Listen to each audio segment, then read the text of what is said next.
En el día de hoy vamos a hablar de la contaminación del suelo en la sabana de Bogotá, investigada por el estudiante Jesús Alberto Villalobos Durán del grupo 35801316 de la Universidad Nacional Abierta y a Distancia. El curso se llama Propiedad y Contaminación del Suelo. Una de las pequeñas investigaciones es el diagnóstico. El diagnóstico de la sabana de Bogotá es una subregión ubicada en el centro geográfico de Colombia, sobre la cordillera oriental en la parte sur del altiplano cundiboyacense, con una altura en promedio de 2.600 metros sobre el nivel del mar. La calidad de su suelo es arcilloso. En la sabana de Bogotá se pueden producir más de 60 especies vegetales, entre hortalizas, granos, tubérculos, cereales, pseudocereales, medicinales y especies frutales. Se estima alta presencia de metales pesados, como el plomo, cromo y cadmio, en los suelos de la sabana de Bogotá, donde su fuente provienen de acciones como uso de plaguicida y condiciones del agua de riego, y a 20 centímetros de profundidad, los cuales fueron estudiadas en el laboratorio de Prodicon, donde se analizaron presencia de metales pesados. Estudio de la calidad de agua del río Bogotá hace efectiva la presencia de metales pesados en estudios realizados por entidades como la CAR, donde se determina que estos contaminantes persisten en el agua debido a la capacidad de asimilación del río es baja, dado a su poco caudal. Los resultados obtenidos fueron analizados con el Acuerdo 043 de 2006 de la CAR, que establece los parámetros previstos de calidad de agua para el río Bogotá en el año 2020. De igual forma, se realizó una comparación con datos obtenidos en años anteriores por parte de la CAR en las zonas de estudio. Las contaminaciones del suelo por medio del riego con agua contaminante del río Bogotá afecta no solo la capa superficial del suelo, aparte de ser una amenaza potencial al ser humano, donde las consecuencias no son al instante sino a pasar el tiempo. Otro gran problema es que gracias a la caracterización de este suelo se puede evidenciar contaminación de los acuíferos o aguas subterráneas. Formulación de hipótesis. El suelo de la sabana de Bogotá se ha visto afectado por el cadmio, arsénico y plomo, los cuales sobrepasan los límites de toxicidad. Estos metales, por su carácter biodegradable, toxicidad que ejercen sobre los diferentes cultivos y su disponibilidad, son peligrosos. Además, tienden a bioacumularse en diferentes cultivos, cual significa un aumento en la concentración de un producto químico en un organismo en cierto plazo de tiempo comparada a la concentración de dichos productos químicos en el ambiente. En los suelos se pueden encontrar diferentes metales que conforman parte de los minerales propios. Algunos de estos metales son esenciales en la nutrición de las plantas. Las actividades geológicas naturales, como el desgaste de cerros y volcanes, constituyen una fuente de aportaciones importante de metales pesados al suelo. También hay actividades antropogénicas, como la industria minera, que está catalogada como una de las actividades industriales más generadoras de metales pesados en el suelo.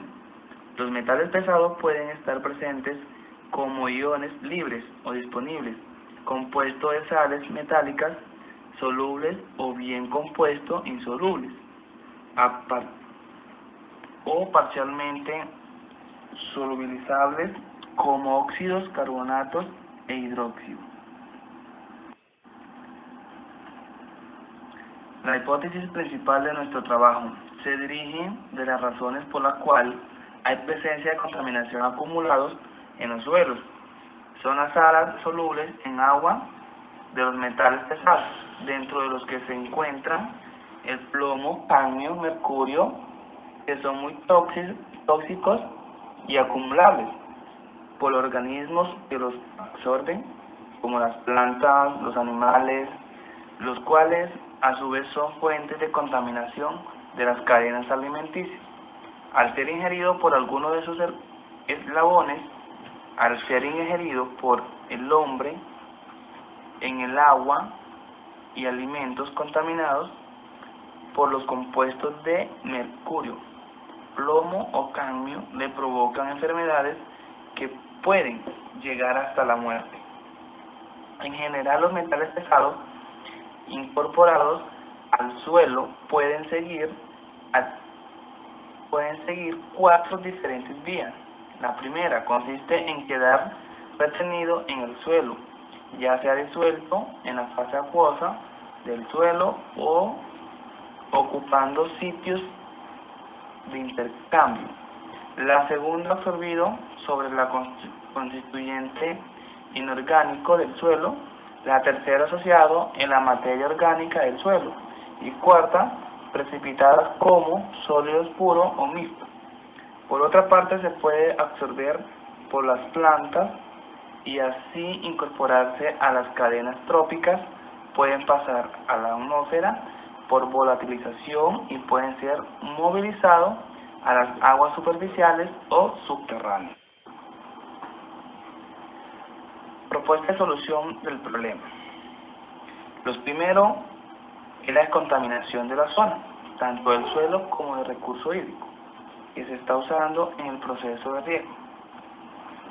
Llevar a cabo medidas de control de la problemática existente, mitigación de los daños ya causados y de prevención, como por ejemplo, muestra periódica de la calidad del agua y del suelo, donde se evalúen parámetros físico-químicos, especialmente metales pesados. Evitar el aumento de las concentraciones de metales pesados, incentivando el uso de residuos orgánicos vegetales como abono, así como insumos con características biodegradables. Fertilizar los cultivos teniendo en cuenta su necesidad de nutrientes en el suelo. Como la contaminación del suelo es lavado.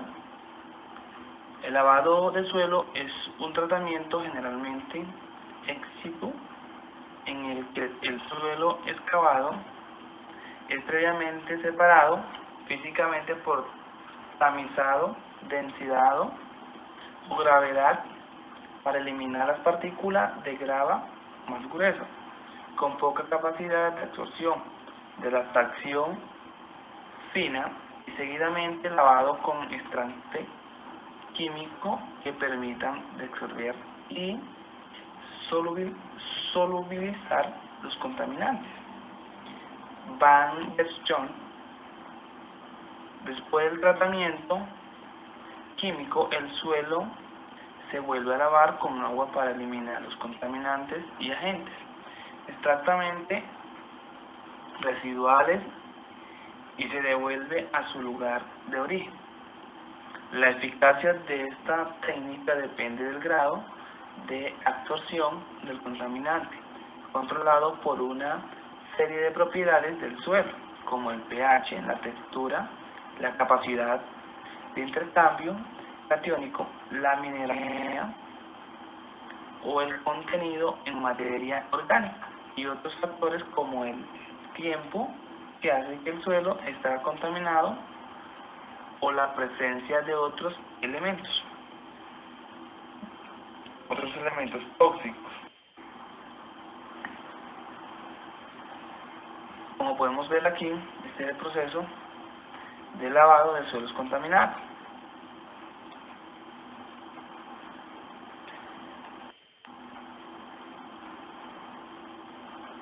El lavado de suelos se utiliza fundamentalmente para suelos contaminados con compuestos orgánicos semivolátiles, hidrocarburos derivados del petróleo y sustancias inorgánicas como cianuro y metales pesados, y es menos eficaz para tratar compuestos orgánicos volátiles y pesticidas. Las sustancias tratantes utilizadas pueden ser ácidos, bases, agentes quelantes, alcoholes, surfactantes y otros aditivos, como sales.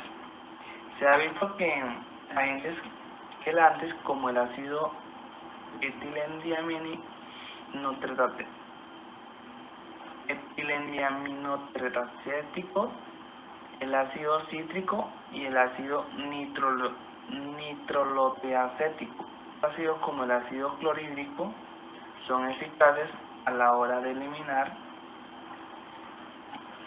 Como tenemos suelos contaminados, asimismo los surfactantes, compuesto con una parte hidrofóbica y una parte hidrofílica, de naturaleza catiónica, aniónica y biológica, son eficaces a la hora de separar los compuestos no acuosos de fase líquida del agua y compuestos derivados del petróleo. Descontaminación del agua de riego. Lagunas o ciénegas aeróbicas. Una ciénaga, laguna o lagunas aeróbicas consiste en un humedal de suficiente extensión, con flujo superficial horizontal. La laguna puede estar plantada con rabos de gato u otras especies propias de este tipo de cuencas. Este sistema se utiliza para tratar aguas neutras o alcalinas. Los metales pesados precipitan como consecuencia de reacción de oxidación, con formación de los correspondientes óxidos o hidróxidos, lo cual tiene su mayor eficiencia a pH mayor de 5.5.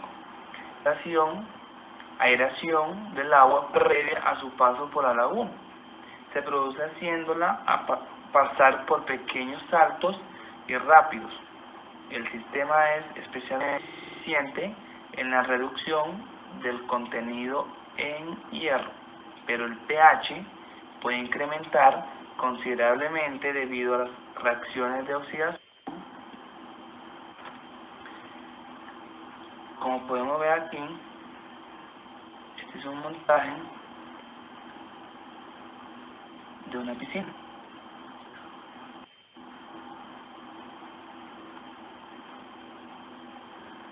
Uso de material orgánico como fertilizantes, humus líquidos. Generalmente, un medio más favorable para desarrollar el sistema radicular, además estimula y multiplica de microorganismos benéficos del suelo, mejora la capacidad de manejar el agua del suelo, aumenta el drenaje cuando hay exceso de agua, pero siempre retiene agua suficiente, importante en caso de sequía. Aumenta el grado de aireación, facilita el suministro de oxígeno o microorganismos aerobios. Propiedades. Concretamente, la prevención de cambios rápidos en el pH del suelo gracias a que la sustancia húmeda facilita el intercambio de iones libres de hidrógeno en el suelo. Mejora la estructura y textura del suelo, como lo es en caso de suelos arcillosos como los que hay en la sabana. Ayuda a la desintegración continua de rocas en el suelo para así liberar cantidades adicionales de nutrientes importantes. Estimula el crecimiento y la división celular de las plantas, incluyendo el crecimiento acelerado debido a la presencia de reacciones de tipo auxínico. Contribuye al funcionamiento más favorable de los sistemas de respiración y transpiración de plantas. Permite también el tratamiento de zonas contaminadas cuando otras técnicas no son rentables. Es amigable con el medio ambiente. La fitorrestauración consiste en utilizar cultivos de plantas para eliminar tóxicos presentes en aguas y suelo. Las plantas pueden fijar los tóxicos o metabolizarlos, tal y como hacen los microorganismos en los procesos de biorestauración. Fitoextracción es la captación de iones metálicos por las raíces de las plantas y su acumulación en tallos y hojas. Hay plantas que absorben selectivamente grandes cantidades de metales, acumulando en los tejidos concentraciones mucho más altas que las presentes en el suelo o en el agua. Este proceso se ha utilizado para eliminar hidrocarburos del agua y del suelo. En las zonas contaminadas se plantan las especies que previamente se seleccionan. Cuando las plantas crecen, se recolectan y se incineran. Las cenizas se pueden lavar para recuperar los metales, o bien pueden confinarse en vertederos.